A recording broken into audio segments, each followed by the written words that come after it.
Mrs Patil आपल्या वर्गात शिरल्या. इंग्रजी माध्यमाची शाळा होती. पाटील बाईंना वर्गात बोलणे सुरू करताना लव्ह यू ऑल असं म्हणायची सवय होती. तसं त्या म्हणाल्याही. पण त्यांना जाणवलं की खरं तर आपण हे मनापासून म्हणतच नाही आहोत. त्याला कारण शेवटच्या बाकावर बसणारा एक मुलगा होता. तो मुलगा अगदी अव्यवस्थित गबाळा असा होता आणि पाटीलबाईंना त्याच्याबद्दल प्रेम किंवा आत्मीयता वाटेल असं त्याची दखल घ्यावी असं काहीही नव्हतं. त्या मुलाशी जरा अलिप्तपणेच त्या वागायच्या.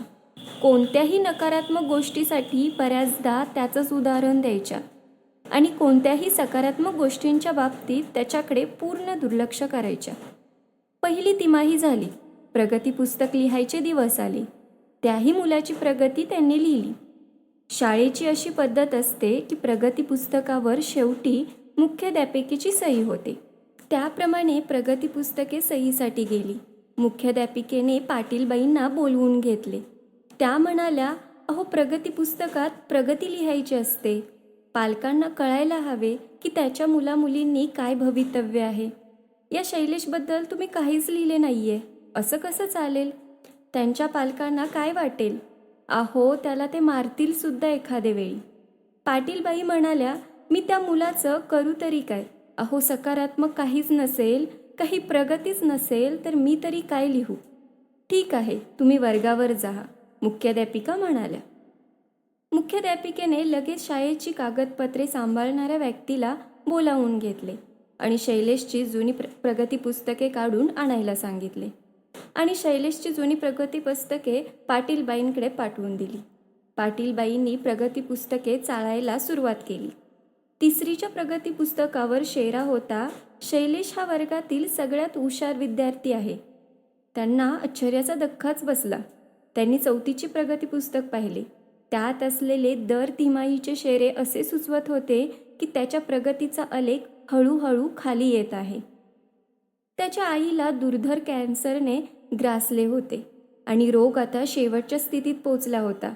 त्याची आई त्याच्याकडे आता पूर्वीसारखे लक्ष देऊ शकत नव्हती आणि ते हळूहळू त्या शेऱ्यांमधून ध्वनीत येत होते.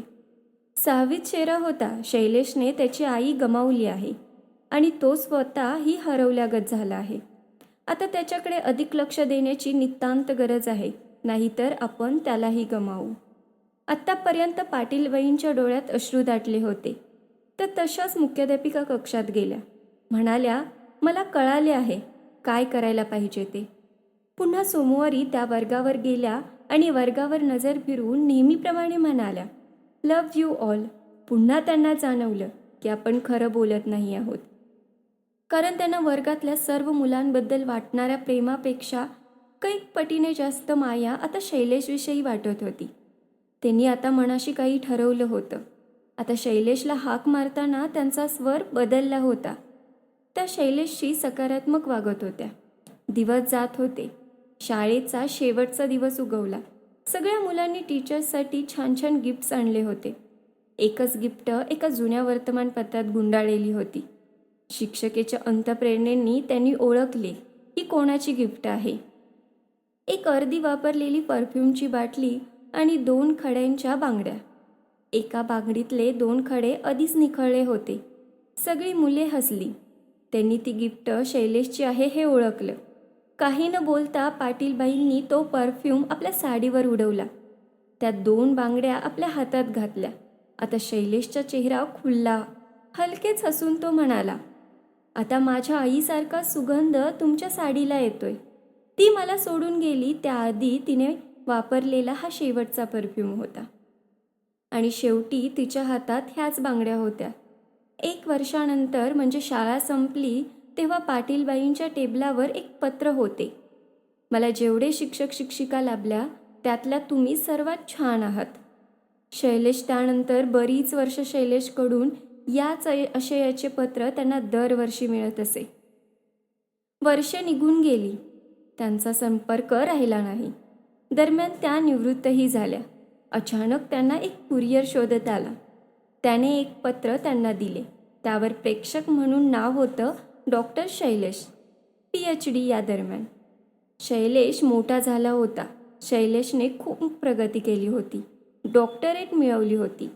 पत्रात तीच ओळ पुन्हा होती, थोड्या फरकाने. मला जगात खूप माणसे भेटली, पण तुम्ही सर्वात छान आहात. मी लग्न करतोय आणि तुमच्या उपस्थितीशिवाय लग्न करण्याचा विचार मी स्वप्नातही करू शकत नाही.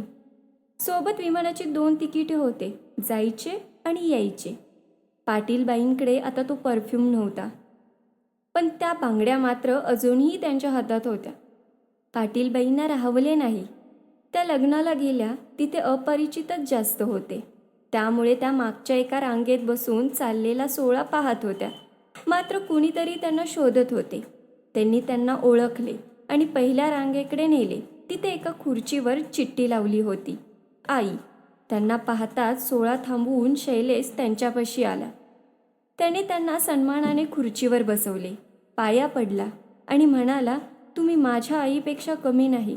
आज मी जो काय आहे तो केवळ तुमच्यामुळेच. लग्न पार पडले. जोड्याने पुन्हा पाया पडायला आला. तेव्हा नवपरिणीत पत्नीला म्हणाला, ह्या नसत्या तर आज जसा मी आहे तसा कधीच घडलो नसतो. त्यावर पाटीलबाई उतरल्या, शैलेश जर माझ्या वर्गात नसता तर मला कधीही कळलं नसतं की शिक्षकांनी आधी प्रत्येक मुलाची आई असणं जास्त जरुरीचे आहे आणि मग शिक्षक.